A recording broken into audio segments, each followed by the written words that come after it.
প্রত্যেকেরই আয়াতুল কুরসি মুখস্থ আছে। আয়াতুল কুরসির ফজিলত শুনেন, আল্লাহু আকবার। আয়াতুল কুরসি যে ব্যক্তি পাঠ করবে প্রত্যেক ফরজ সালাতের পরে, তার জান্নাতে যাতে বাকি শুধু মৃত্যুবরণ করবে, সে জান্নাতে প্রবেশ করবে। ইল্লাল মউত, শুধুমাত্র মউত বাকি, মৃত্যু হলেই জান্নাতে, সোজা কথা।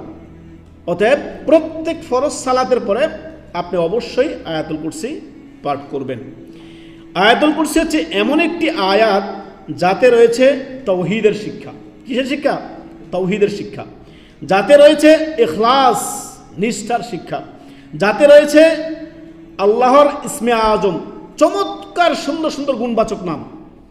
যাতে রয়েছে আল্লাহর ক্ষমতা, আল্লাহর সিফাত এবং কি আল্লাহর কুরসির কথা রয়েছে। এতে কত গুরুত্বপূর্ণ আয়াত এটি, সবচেয়ে মহিমান্বিত, সবচেয়ে গুরুত্বপূর্ণ আয়াত হচ্ছে কোরআনের মধ্যে আয়াতুল কুরসি। সুবহানাল্লাহ।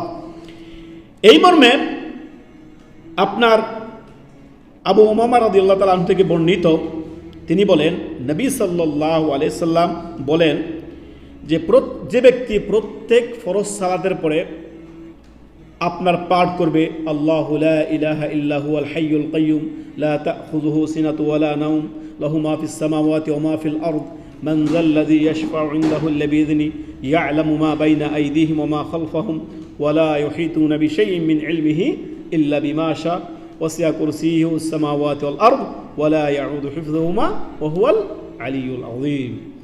এই যে আয়াতটি যদি আপনি পাঠ করেন, সুবহানাল্লাহ।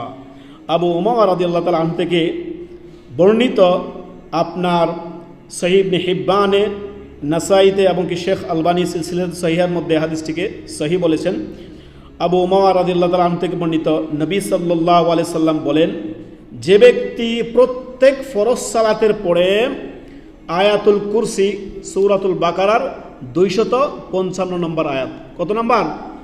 255 নম্বর আয়াত, আল্লাহু লা ইলাহা ইল্লা হুয়াল হাইয়ুল কাইয়্যুম ইলা আখির, শেষ পর্যন্ত।